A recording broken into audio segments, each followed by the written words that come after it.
If there's one thing I enjoy, it's being around people and with people. No? So when I got employed, my first job was with Standard newspapers. That time it was not Standard Media Group. It used to be called the East African Standard, the Standard. It has morphed. And I started specifically working for the Now magazine. And I was in the advertising department, meaning I was selling advertising space. While I was in university, because you had a lot of idle time, I saw my friends were going to study something, so I joined them. I didn't even know what it was. So I went and I did a diploma in marketing. So that was the first time I did marketing, but I did it out of idleness. We had so much time. We had time on our hands. And I personally don't like being idle. So after university, the first job was with Standard newspapers. I was employed by Monte. He was then the commercial manager at Standard newspapers. And we were selling advertising space. So we would go to sell huko industrial area to Mwindis, selling to, you come up with an idea of a supplement. Like for example, you say, I'm going to do Koinange Street. Then you walk the whole of Koinange Street convincing everybody to advertise. It was not easy. I was thin as a rake. Then from Standard, I joined Kenya Postal Directories. Postal Directories was just brand new. And when they did their first edition, it was full of errors. So everybody was complaining. So my job as brand manager essentially was just to deal with customer complaints. I don't remember a day when I was not dealing with customer complaints. I survived 1 year. It was not, it's a very negative environment when every day all you're getting is negative, negative, negative. I survived 1 year, and then I got a job with Colgate Palmolive. From Colgate is when I jumped out and got into entrepreneurship.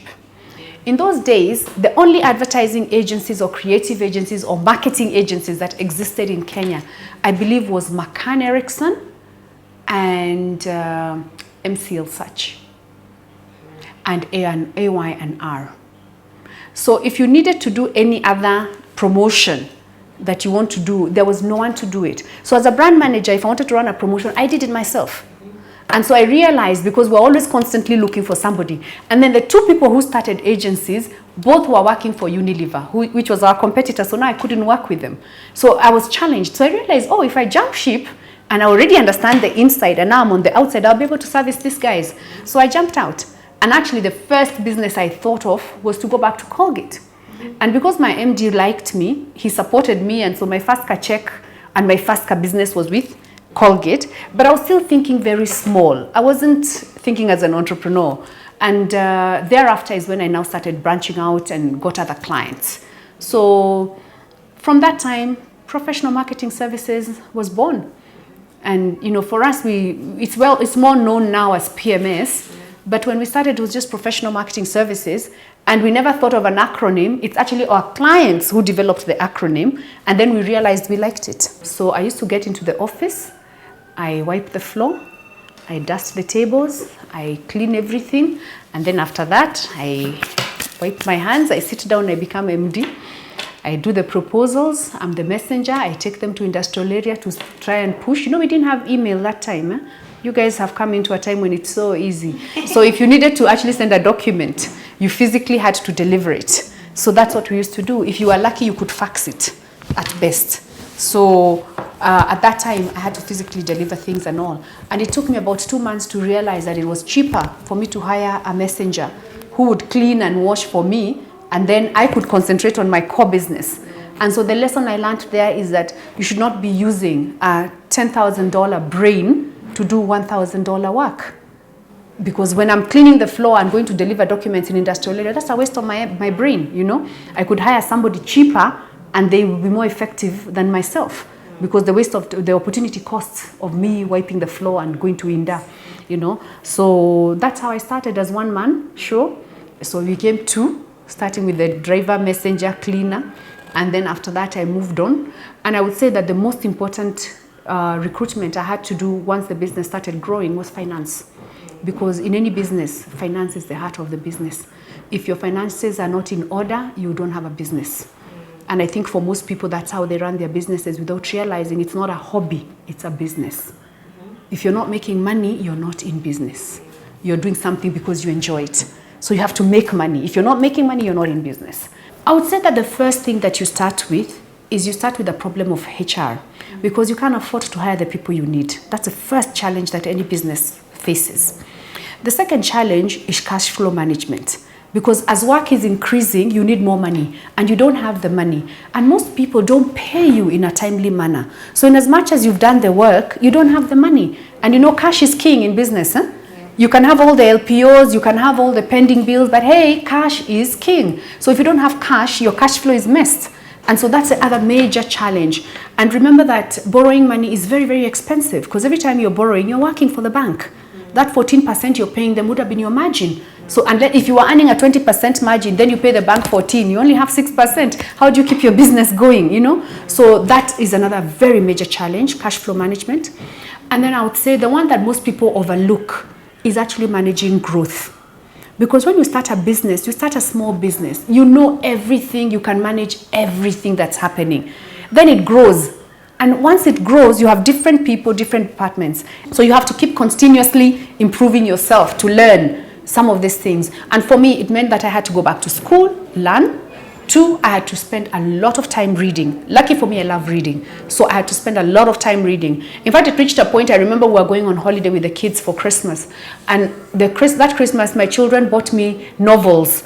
And they told me, Mommy, we've bought you novels because the only books you read are about money. So up to today, when I buy books, I always ask myself, am I buying books of money or just a novel? Because I still read a lot. So nowadays when I buy books, I have to buy, if I buy a book for money, I have to buy 2 books for just reading. Because I say that, you know, there has to be a balance in life.